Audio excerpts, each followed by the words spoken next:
Hey guys, welcome to the Gun Shop with me, Johnny. Today we're going to be talking about German guns. Modern ones, more importantly, because we go into the archives of German gun making history. They've made guns for a very long time, and if you go through every gun maker, through every city there ever was, I think it ranks into many hundreds. So, I'm not going to do that. We're going to do modern ones. We're going to start with A for Adamy. They've been making guns since 1921, many combinations of which is quite exciting. They can offer you pretty much anything. However, their website's kind of outdated and their photos are far too small, so it's kind of hard to tell. But this particular hammer gun did scratch my fancy. I think that was really beautiful. However, obviously the detail leaves a little bit to be desired. So they're classic German design quite clearly. However, they do offer unlimited barrel combinations, which is the kind of thing I suppose that we attribute more to Austrian makers. But German makers are equally as inventive. You know, a British maker thinks they're inventive when they make a 4-barrel gun. These guys aren't having less than 4 different calibers fired off 6 different triggers. So, yeah, pretty amazing stuff. Moving on, we're going to move to something a little bit more facile, and that is GSG. Those guys make some cool and super fun guns. So from the MP5 to the MP40 to the STG-44, the 1911, the Firefly, yeah, they make lots of fun guns, pretty much all of which are in 22 LR. They are designed as, I would say, and I obviously don't want any legal ramifications with this, but they are less good quality than some others. But they are reasonably priced enough that they're huge fun. I mean, you can buy their STG-44 for like 600-700 quid. It's not a huge amount of money. They can buy their AK, you can buy pretty much any variant of their cool toys, and they've made loads over the years. They kind of filled Irma's spot when Irma went, I say bust, when Irma got bought out, I don't know, 20 years ago, 25 years ago. Great fun.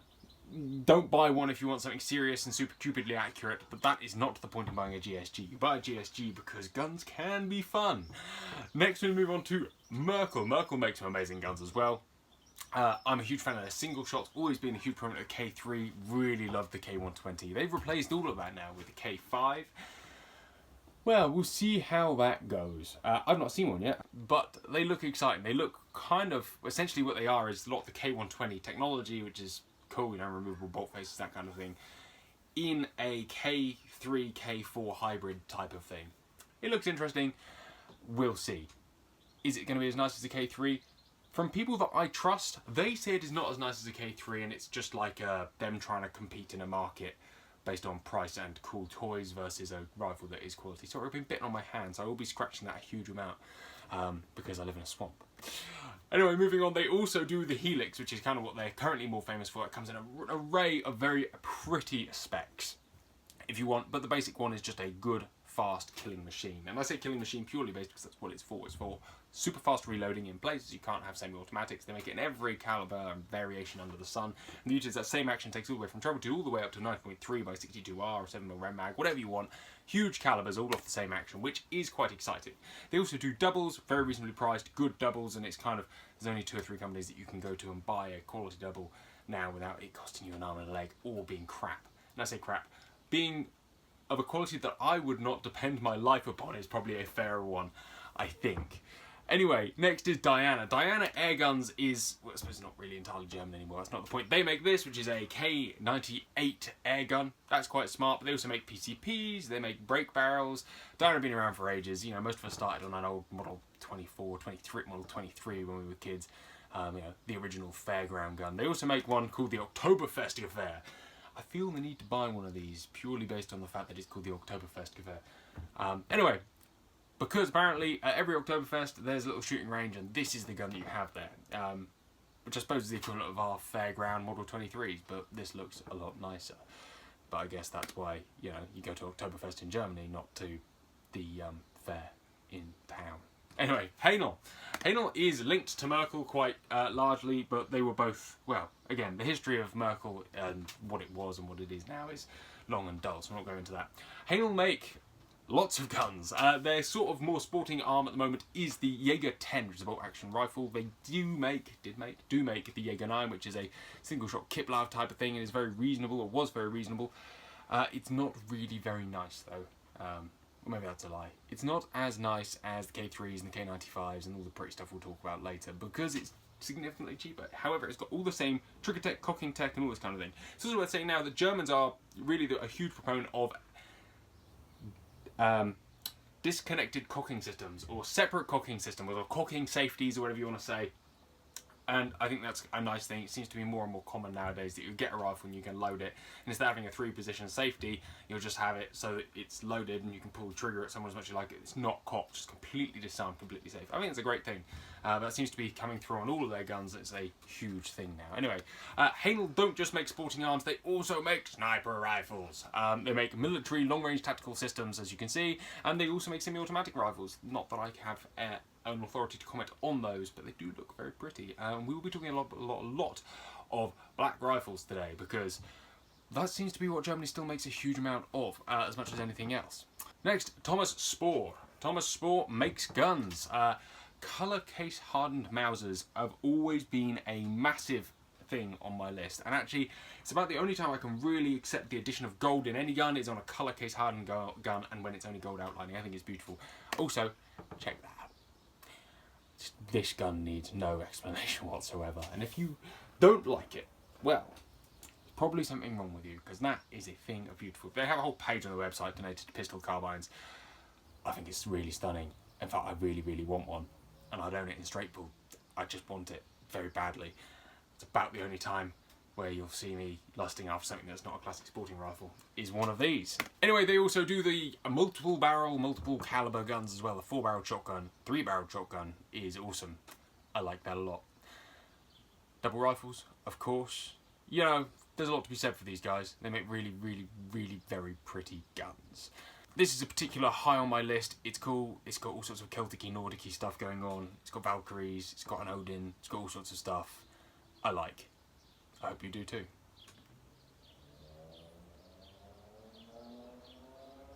Alright, a little bit less serious for a second. Zapf. Zapf makes stun guns.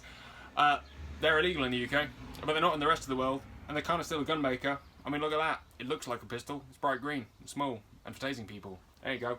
And off the back of Zapf, we have Moritz Zapf Jagdwaffen. They make some really smart looking, very classic guns.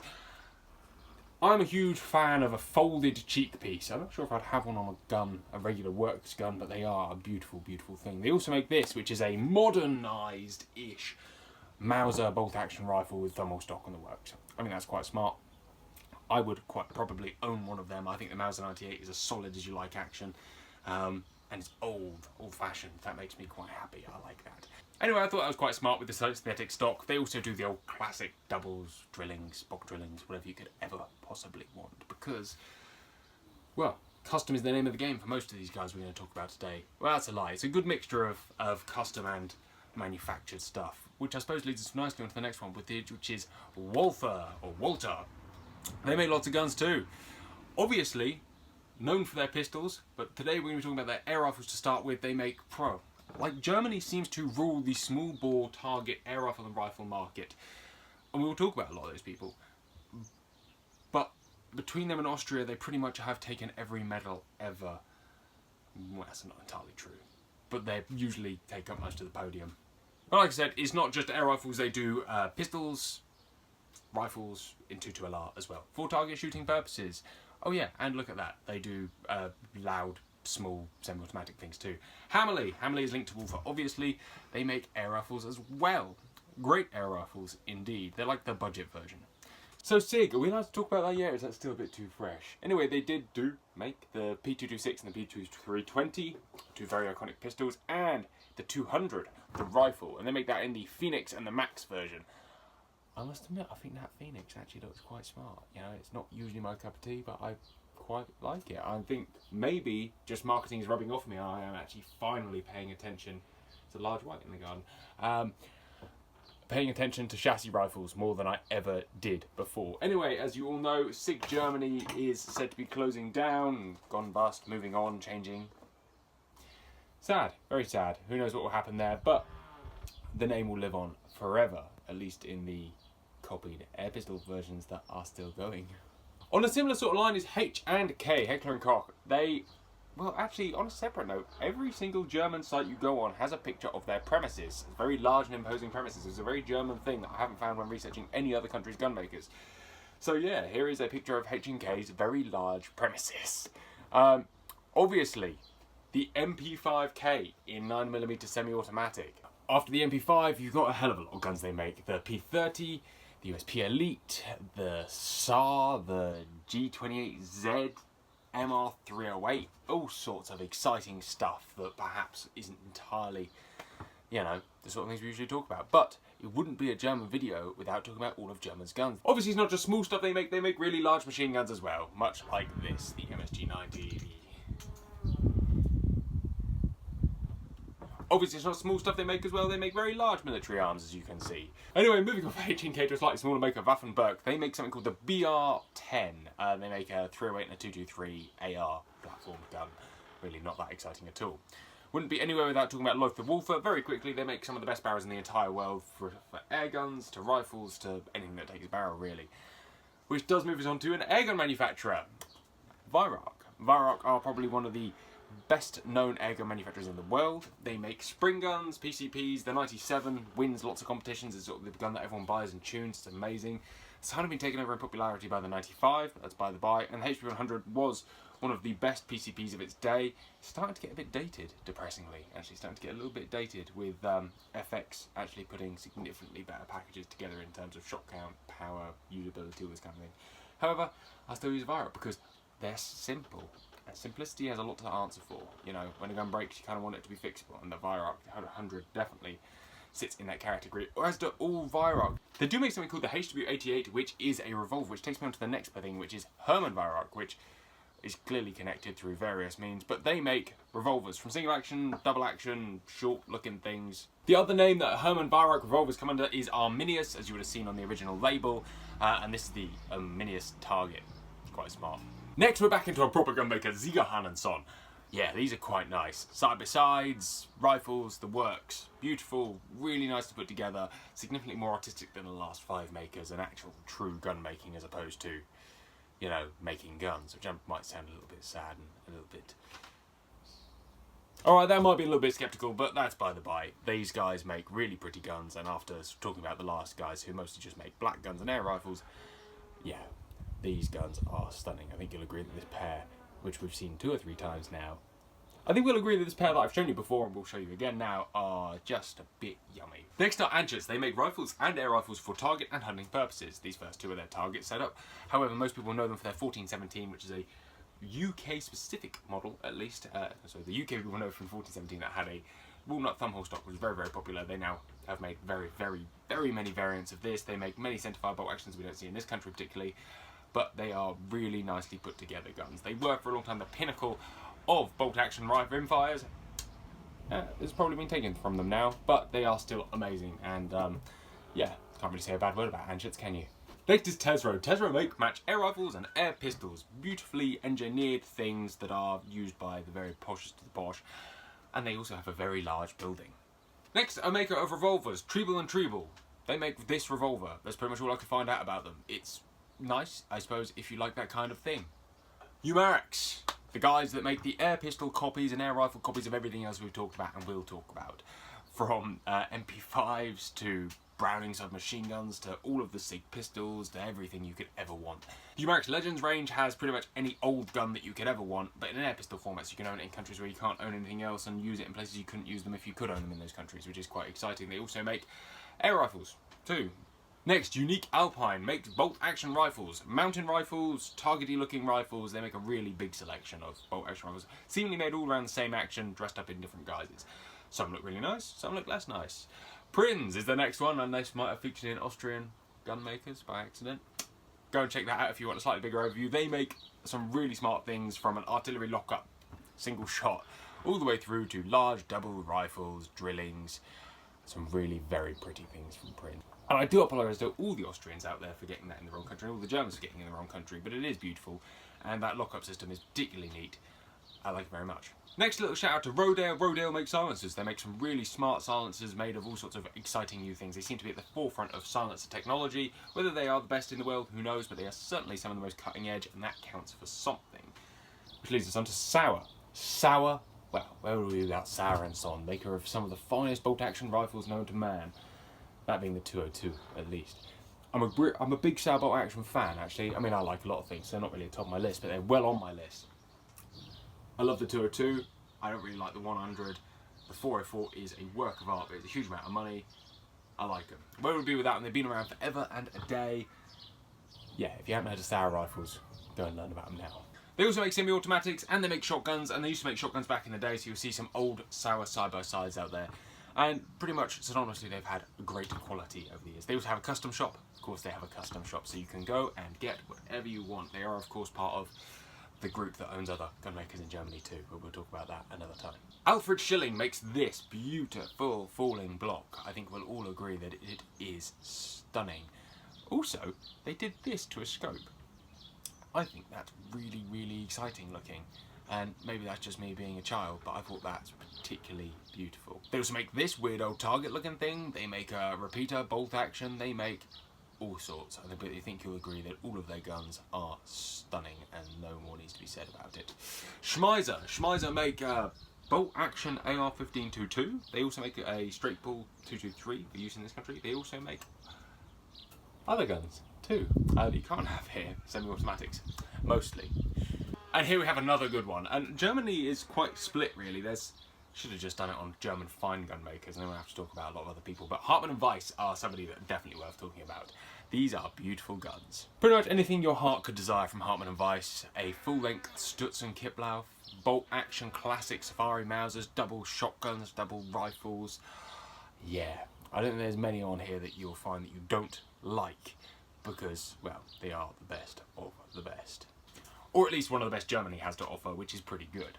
Next up is Mauser. Where would we be without Mauser? Similar to Sauer, all part of the same group. Mauser makes some amazing guns too. In fact, the name harked back to the original and best rifle action, one of the best rifle actions of all time, the 98, the Mauser 98, used on pretty much every custom-built, posh, nicer, higher-end safari rifle, which is interesting. But it's good, it's great, it's reliable, and you can get them in all different shapes and sizes. Mauser now make different guns, the M18, the M12 and the M03. The M18 is cheap as chips, very, very affordable. The Volks rifle, the people's gun, very smart, very affordable. Again, I'm not entirely sold on it. I'm not a huge fan. I have shot one, it's alright. Again, like all cheap guns, it's just goes bang and throws bullets in the right place without emoting any emotion and happiness. The M12, great mid-range rifle, and the M03, which is really where you want to be, because those are absolutely stunning pieces of kit in every single way. Of course, every single thing you could ever desire, because it's Mauser, every combination, every colour, every wood, plastic, synthetic, barrel length, barrel taper, anything you could ever want. And they have a custom house too, making some of the nicest 98s out there. Some very nice 98s, that's unfair, seeing as over the course of this project I've seen some amazing Mauser action rifles. And of course Mauser's cousin Blaser, who have taken the rifle market in the UK at least by absolute storm over the last 10 years. Of course, talking about the R8, the straight pull rifle. Fantastic pieces of kit, nice to take down, they work a treat, they come in every variation, they hold good value, they're a good rifle that is very accurate, and of course, since every professional uses one, you must own one to be professional. That's a bit sarcastic, but they are great, and you really struggle to say anything bad about Blaser at all in the R8 format. And they make a rimfire kit for it now, which is really cool. Of course, then a few years after they brought out the straight pulls, they brought out the F3, and then a few years later they brought out the F16. The F3 is an amazing rifle, shotgun, sorry, built on straight drive hammers, not the first. We've spoken about the first in one of the other episodes. Fantastic, fantastic guns.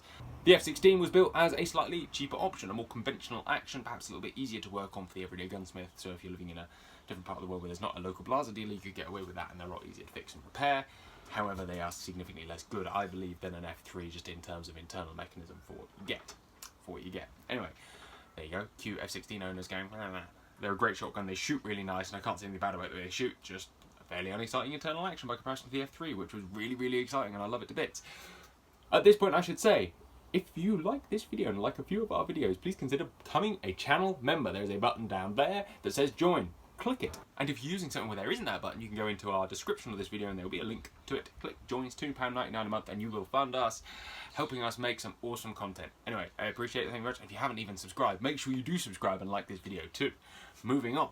Before we get out of Blaser, it needs to be said that they have a custom house building some amazing and beautiful custom guns.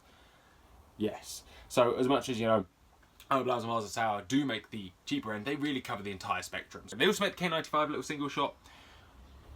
It's alright. They're all really nice, and again, it's all just personal preference, so I'll shut up and move on to Dentler. Dentler are known for mounts, but they also make a gun. This is the Dentler Patriamo, a falling block rifle made by Dentler, who make the mounts, are known for the mounts. It's a really interesting rifle I didn't know existed. I think it's really good looking, short, scouty, nice, I like. Next is Maxion, another proper gun maker, and some of these guns, as you'll see, are really, really beautiful. Whether that's side-by-side and over-and-under shotguns, whether that's over-and-under shotguns, side-by-side shotguns, or the alternatives, but in rifles, yeah. These guns all look really nicely finished, and again, custom as you like. Feinwerkbau, they also have a huge building, as you'll see, make air rifles, some of the finest air rifles out there. They make hunting ones, they make target ones, but mostly they're a target rifle, and everyone will know Feinwerkbau are now very much more a target-specific gun. Most people back in the day will know them from their 127 Sport, because that was an amazing spring-powered air rifle, and most of us will have had or been around Feinwerkbaus as kids. The 300 was amazing. But now, they are now playing the big boys game, and they are quite dear, but they are really, really nice. So, if you're into target air rifles, there's quite a lot to choose from that Germany, Austria sort of area. I don't know what I'd go for. I do know what I'd go for, but I'll keep that to myself. It's not just air rifles, they obviously do make some rimfires as well, both in pistol and rifle form, because, well, they're kind of synonymous in terms of targety, accuracy, chassis, so if you're building the chassis, you might as well just stick whatever you want into it, right? Next is another black rifle company, Hera Arms. They make rifles and rifles and rifles that some people find very interesting. I personally, out of all of them, only found this one particularly interesting because I thought it was really cool and kind of reminded me of Stargate. Next, however, is something you can in the UK, and that is Heym. Heym makes some beautiful guns. Again, double rifles particularly, they're one of those companies that you can still go out and buy a very reasonably priced double rifle that will work and work and work. And in fact, yeah, they're great. They also make bolt actions, which are really, really nice, and they make straight pull, which floats my boat less than some of the others we've spoken about straight pull wise. But their bolt action is just stunning. I really like it, and I love most of their models. And if you do want custom, we've had some interesting hammer guns over the last few months. Here is this. This is an elephant top lever. Enough said, really. Elephant top levers. I was thinking about putting a custom top lever on my shotgun. I don't think I'll go down the elephant route, but what an inspirational piece of gear. Beautiful, beautiful gun art. Of course, most of the stuff we've already shown is their custom stuff, but they do make some real basic stuff, as I said at the beginning. Next is Reimer Johanssen, gunmaker since 1968. As you can see, they make some really nice guns. Again, falling blocks seem to be quite a popular thing from custom German gunmakers, and Mauser action rifles, both of which are great and you can't knock because, yeah, this guy's rifles are particularly stunning. I think you'll agree. Again, it's really hard to pick out your favourites from all this. There's all little bits about all of them that you like. And you can't sit there and you say, I actively dislike any of these, because, well, I think they're all really beautiful. An interesting one with him is he does Mausers of pretty much every single size under the sun, from a mini action 223 all the way up to, you know, 500 caliber takeable Mausers. That is pretty smart by my books. Anyone who can create all of those and still make them look nice wins points and prizes. Korth also have a huge building. They make lots of pistols. Here is a small selection of the pistols they have. Everything under the sun. They also do, which I couldn't get photos of, a huge selection of really nice custom looking pistols as well. I must admit, I quite like some of their stuff. Really, really cool. They also do this, and this has got picketed rails on every side of the barrel. So if you do want to shoot like this, like a gangster as we would say in England, you can accurately aim points on all four sides, so you can do as you will. I presume. I'm sure there's actually a genuine reason for it. But, hey, we're allowed to speculate. It wouldn't be a German guns either without Krieghoff. Krieghoff make, well, they make all sorts of guns, from double rifles to a awesome straight pull to pump action kind of thing, but instead of a pump action, it's a straight pull that you just pull the action apart and put it back together. That's amazing. Their Kiplabs, I remember seeing them at Ewa last year. They are also gorgeous. But most people know them for their shotguns. So their shotguns are based around the Remington sliding top bolt action, but they kind of perfected it and make it significantly better and more precise. They are very, very expensive shotguns. Well, they're not. They just don't make cheap shotguns, let's put it that way. They don't make anything that's too affordable. But I think you'll agree that they are beautiful. All of the pros use them because that's what pros use. And yeah, to be fair, I might sound a little bit sarcastic about what I just said, but to be fair, what they do is create one of the strongest actions on the market. So if you are going out and shooting large loads again and again and again, you'll see why a lot of the high-bird birds use them, because they do not shake loose as quick as any other gun. Like, they're one of the hardest actions out there. I just think they're a bit, I don't know. I don't feel like they're as soulful as some other guns out there. But hey, And I understand that elegance and beauty is in the eye of the beholder, so I'm sure someone will check in the comments, Krieghoffs are beautiful! And power to you. Power to you. And there you go, you almost have it. However, I will finish up by saying that the Sauer Gunmaker School needs a shout because most of these people are trained there or have been involved in it. It's one of those things that feeds the rest of society. I always feel like something that we miss out in the UK is a proper, sort of a gunsmithing school, interestingly. And we're still sort of stuck in a very different age of apprenticeships. Anyway, there's some beautiful pictures here, and I would like to thank, at this point, thank you to GermanHuntingGuns.com for, I say, not allowing me to take their pictures because I stole a lot of your pictures, and to all the manufacturers because I took your pictures too. Go and check out GermanHuntingGuns.com if you like any of these things, because they have a huge back catalogue of pretty much every German gunmaker ever, and pictures and stuff to back that up. Really very fascinating website that you'll probably get lost in as much as all these different manufacturers. Guys, thank you so much for your support once again. And also, if you love guns, hunting, conservation, any of this kind of stuff, subscribe for more awesome content. Thank you very much, take care, and we'll see you next time.